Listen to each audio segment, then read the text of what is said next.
All right, section 12.4, a rare appearance here in the classroom to do a PDEO, but it shall be a glorious experience, I'm sure. The Russian Revolution, as we finished World War I, this is an event that is happening during World War I. Okay, it's happening kind of around in the same time period. So that's important to remember, is that this is occurring as the war is going on, and as I believe it's probably the most important event in the early part of the 20th century in directing and guiding where the rest of history will go for the next little bit. So, with that in mind, let's rock and roll. And look, there's the menu. You can pause and get that if you need it, but I'm going to go ahead and start to talk about the rise of socialism in Russia. Now, one thing to look at is that Russia is a country that is industrializing slowly. But with industrialization comes perhaps a question of, is socialism a way to fix the problems of industry? Where you have the creation of the proletariat, do you possibly have a government now that takes from the wealthy and redistributes it into the poor, and more of a socialist type setup? In Russia, though, these socialist groups were very much underground. They could not openly be a part of the political experience, because remember, you in Russia always have to deal with the Tsar. Okay, so again, the Tsar is all powerful, and that's going to be covering up everybody else. But these groups kind of form and work underground. So we start with a man named Vladimir Lenin, who founds the Bolshevik Party, a quasi or sort of Marxist party that believes, first of all, like Marx, that you destroy capitalism by violent revolution. You destroy the previous order, you take out the Tsar, you take out the factories, ownership, and the bourgeoisie that exists in Russia, and you give all those means of production and wealth and resources to the poor. And to make that happen, you establish a group of intellects and full-time revolutionaries to make sure that everybody gets what they need, right? That they're always there, kind of mixing and matching and putting things where they need to be. It's the committee that dictates the redistribution. Now, Marx would say you go to the next step, and once everybody gets an equal share, you disband government, right? So I have all these cough drops right here. So we make sure that everybody gets an equal share of cough drops, cherry, right? That you make sure, cherry's the flavor, you make sure that everybody gets an equal share, and then the government disappears, because now people are going to look out for one another, share equally to each according to their need, like Karl Marx said in the Communist Manifesto. Lenin's like, no, that's not going to happen. People are going to steal all the cough drops. Oh, I don't know what happened there. There was like a flash of light or something when it hit the...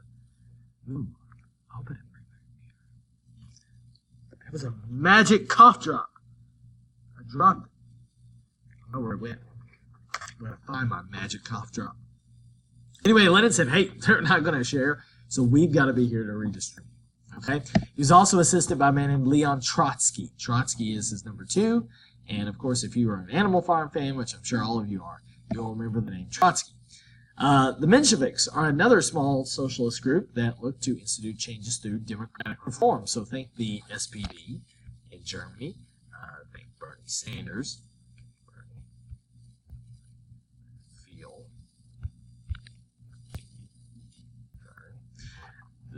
That's ugly and terrible, so I'm going to erase all that. Goodbye.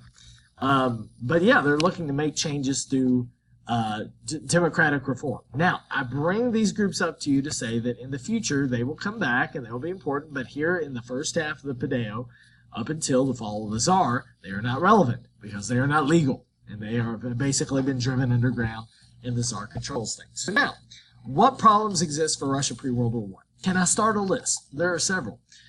Poor industrialization. Okay, here's this chart, kind of sums it up. Russia's behind. Germany, the country did not form until 1871. And yet, look at the impressive numbers they have, whereas Russia, behind. Even railways, in which they have more railroads, but think Russia is so much bigger that it really takes away from that number. Economic inequality. No middle class, right? You need a middle class to drive your economy, to invest, to grow it. They're not there in Russia, so you're going to see that economic struggle. Lack of warm water ports. We've talked about that forever. the revolution of 1905, including the event called Bloody Sunday, which is basically a huge black eye on the prestige of the Tsar. And then you have this kid, and this kid is Alexei, the son of the Tsar, the heir to the throne, the hope for the future of Russia. And this is Alexei right here, obviously, and then the 4 daughters, and then this is Nicholas II. Now, Nicholas II, not a very effective ruler, okay? His advisor, Sergei Witte, once said his character is the source of all of our misfortunes. His outstanding weakness is a lack of willpower. Not great, right? So Nicholas is the leader, but a very ineffective one. Alexei is the heir, but as he's born and grows, it's clear that Alexei gets sick a lot. He has an illness called hemophilia. Hemophilia is a disease that basically attacks your ability to clot blood, so your blood won't clot. So if you get cut, I mean, you're basically possibly going to bleed out. If you have internal bleeding through a bruise, that could be a problem too. So this chart shows you, right here, Alexei, that he is a carrier of the disease that has been passed down from 4 generations through his great-grandmother, who happens to be Victoria, Queen Victoria, the Queen of England. But that disease has been passed down and now manifests itself in Alexei. So they try to figure out ways to, get Alexei healthy. And they bring in these doctors and they can't really figure it out. So they call in this mystical holy monk who's traveling through St. Petersburg to look at him. His name is Rasputin. And Rasputin is the answer to the royal family's prayers, because through hypnosis, Rasputin is able to calm the child, slow his bleeding, and then become indispensable to the royal family, and thus become an important part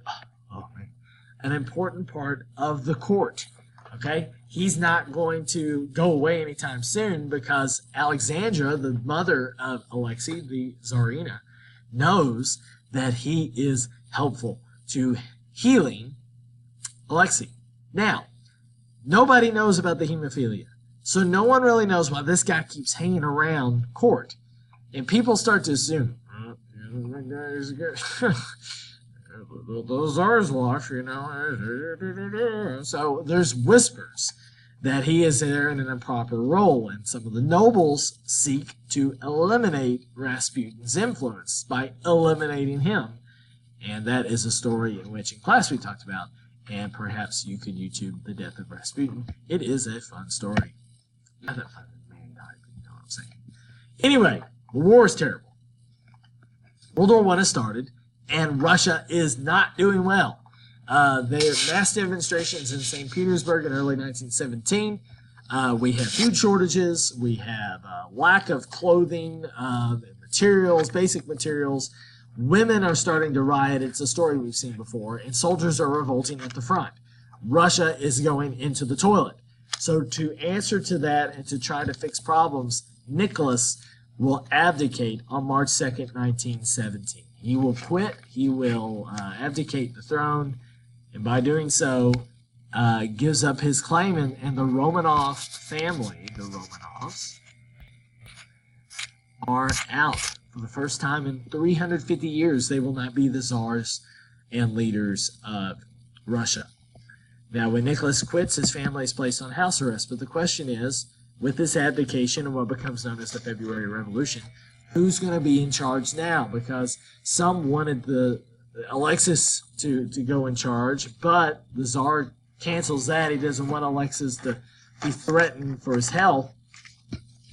So we have the emergence of what becomes known as the Provisional Government. And they are led by this dude called Alexander Kerensky. Now, this Provisional Government, think of them as a Western European style, liberal, parliament-led government. And that's what Kerensky wants to do. Okay? He basically wants to create... He wants to create a very Western European style constitutional some sort of government in which they're liberal. They want to proclaim liberal rights and freedoms for people.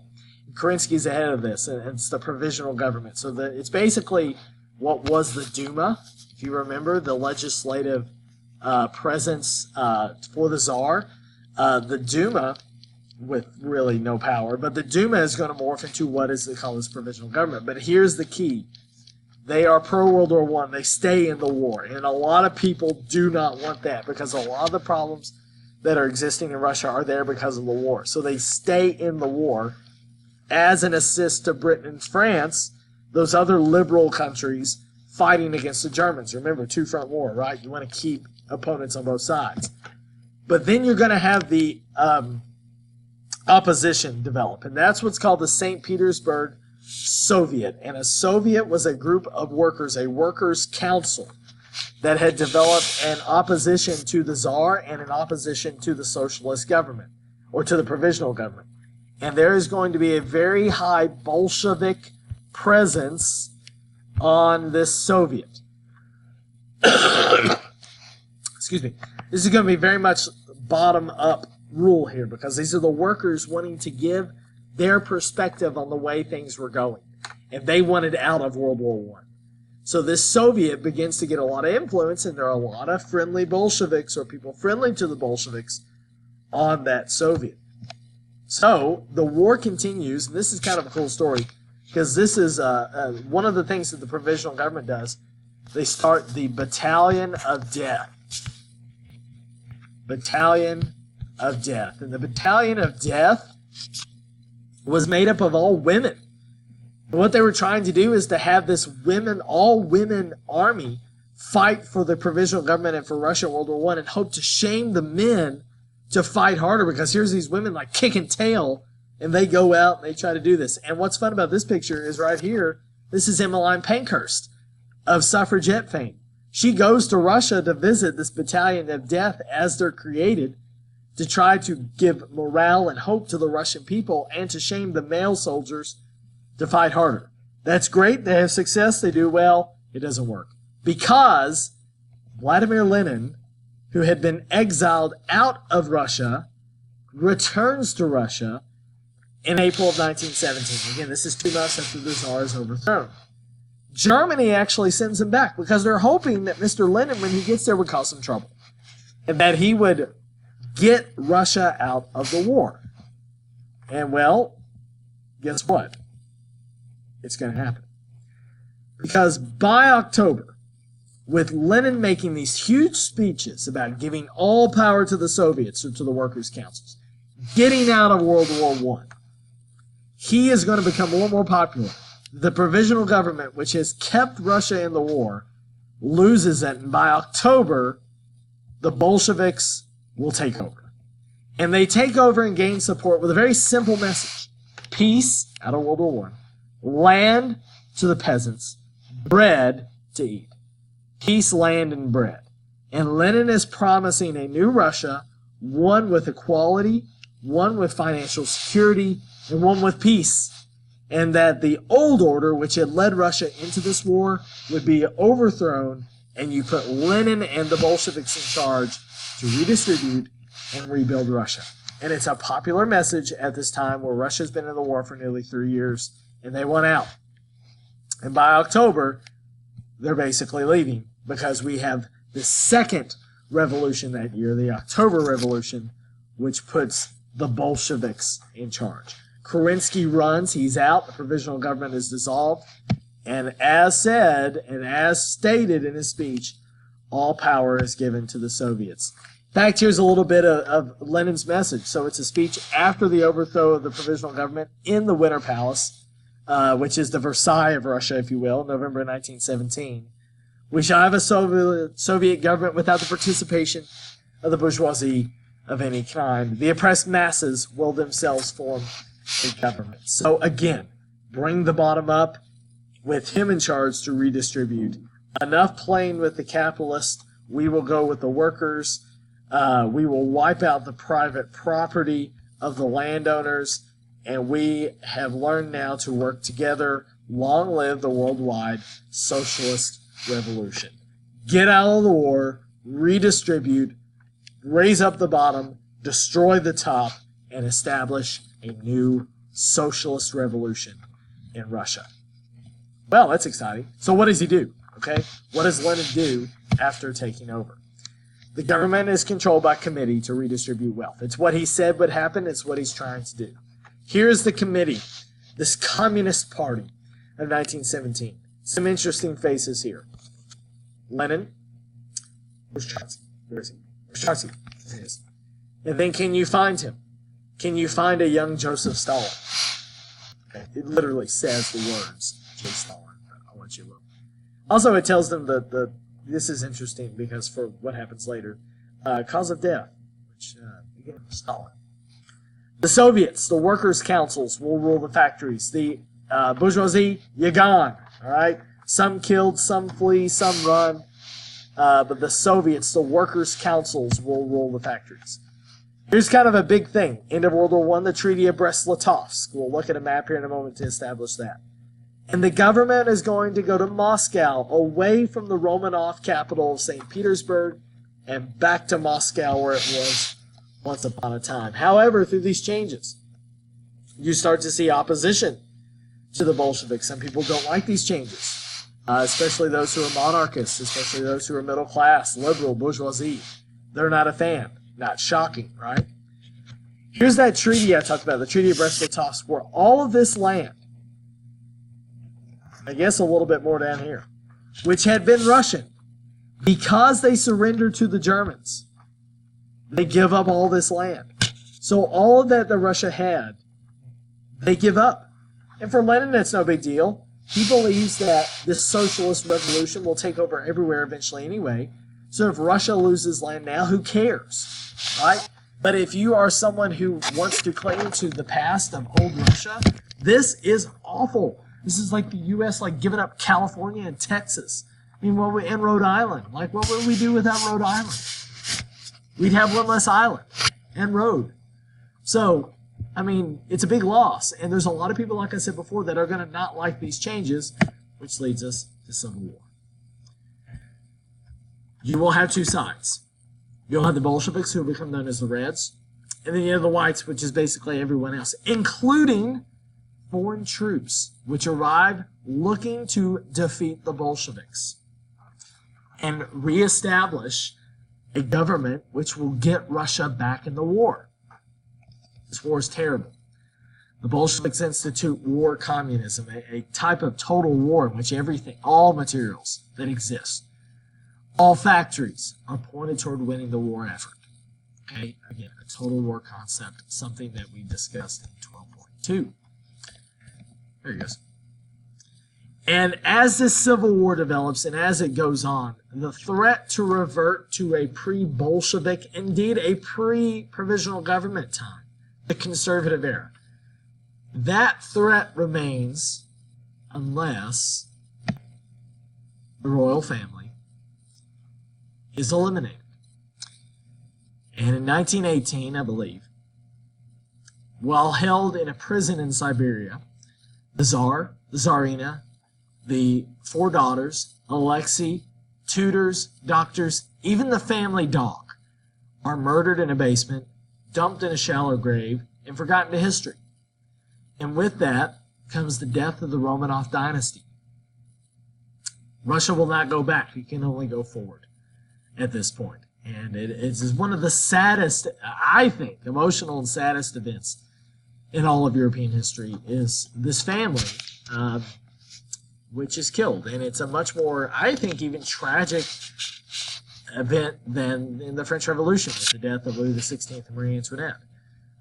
It's a much more sudden, it's much more violent even. And they killed the dog. So that's for some of you that probably don't care about. This is actually a picture of the room where it happened. Basement of this building, this house in central Siberia, way far away from Moscow in St. Petersburg. Well, by 1921, the Civil War ends. The Reds are victorious. There's a lack of organization and unity from the Whites, but more, maybe significantly, as the number did, nearly 20 million people.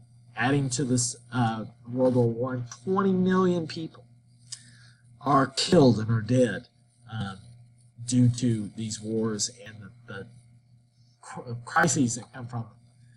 The next year, Lenin, to consolidate his power, will establish a new Russia. The Union of Soviet Socialist Republics, the USSR, otherwise called the Soviet Union. And that's what we will basically refer to Russia as for the rest of our class. The results of this war, I said 20 million, I meant 15 million, clearly. 15 million dead. The economy is in shambles. International trade is gone. All these other countries have cut them off. This Soviet Socialist Republic. No trade, of course, not in the League of Nations. Millions of workers have fled the country. Russia is in horrible shape, and Lenin has to rebuild. And how do you rebuild using communist philosophy? Well, that's what we'll tackle when we get to our next section with Russia. But it is a tragic event, the Russian Civil War. And Russia, or I should say the Soviet Union, by 1922 is an absolute mess. Something to track as we go forward.